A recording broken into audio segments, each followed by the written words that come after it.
After today's Supreme Court hearing, we are deeply disheartened and aggrieved. We observe that there has been no progress in the investigation of the horrific rape and murder of Abhaya, which was taken over by the CBI. From High Court to Supreme Court and from Kolkata Police to CBI, the investigation has been handed around, yet justice remained distant. Moreover, we saw that the state government and its lawyer Kapil Sibal playing a disgraceful role in trying to stop and malign our movement by any means. They claim that due to the junior doctors' strike, people are dying and patient services are being disrupted. We want to remind everyone clearly that the patient services are operational in every medical colleges in the state, with senior doctors tirelessly providing care. We also want to remind the public that there are 245 government hospitals in the state, out of which only 26 are medical colleges. The number of junior doctors is less than 7,500. West Bengal has nearly 93,000 registered doctors. Given that only a few medical colleges have junior doctors on strike, how can the entire healthcare system be said to be collapsing? This indicates that the government is spreading falsehoods and misleading the Supreme Court. We believe that this is a nefarious government effort to tarnish our movement and mislead the massive public support for it. We condemn Kapil Sibal and the Health Department, including the Health Minister, for this vile attempt to mislead the Supreme Court. We want to remind both the government and the Supreme Court that junior doctors are not the main pillar of healthcare system. They are merely trainees. If we accept the government statistics as true, and then if the healthcare system collapses due to the junior doctors' strike alone, it actually highlights the severe shortage of senior doctors, nurses, and healthcare infrastructure in government hospitals. The Health Department and Health Minister cannot escape the responsibility for this. We also saw that Kapil Sibal and state government have shifted the blame for the violent activities that occurred during a political program on August 27th onto us.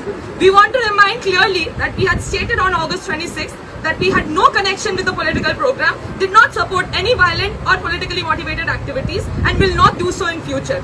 However, the way the government and their lawyer have lied to the Supreme Court, we strongly oppose and condemn it. Even after 30 days of the incident, the state government has not taken any sincere steps regarding the main demands of the movement. They are trying to place all the blame on the CBI investigation.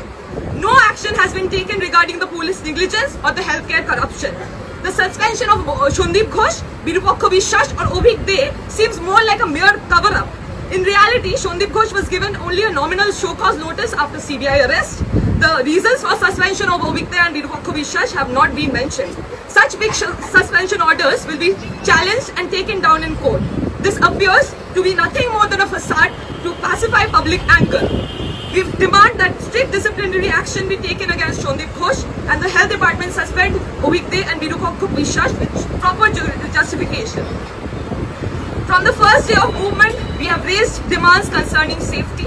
We have requested separate restrooms and bathrooms for on-duty doctors, adequate security personnel, CCTV and female security personnel for women, doctors' restroom and proper security measures outside wards and OT rooms.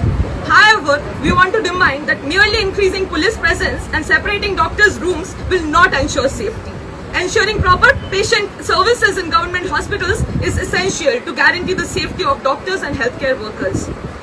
The extensive corruption within the health system is present at all levels. There are numerous vacancies in the health system and in the peripheral medical colleges are in a devastating state without advanced infrastructures or staff appointments.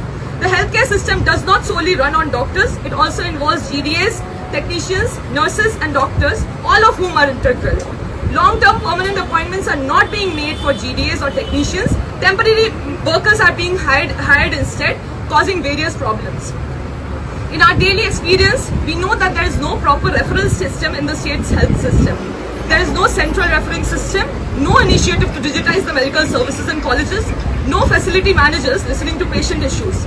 Patients face harassment daily due to the lack of a proper referral system, and the government provides no information on how many patients die without treatment on a day-to-day basis.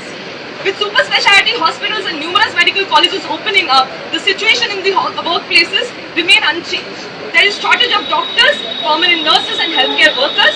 Most new medical colleges in the districts have minimal senior faculty and inadequate modern diagnostic facilities. We want to remind that building grand structures alone does not ensure healthcare services.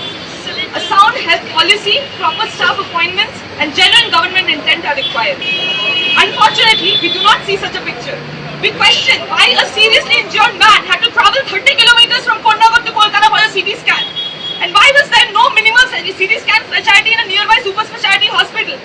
If the government genuinely cares about providing medical services to the poor people in district, why are district hospitals and primary healthcare systems not being revamped? We demand proper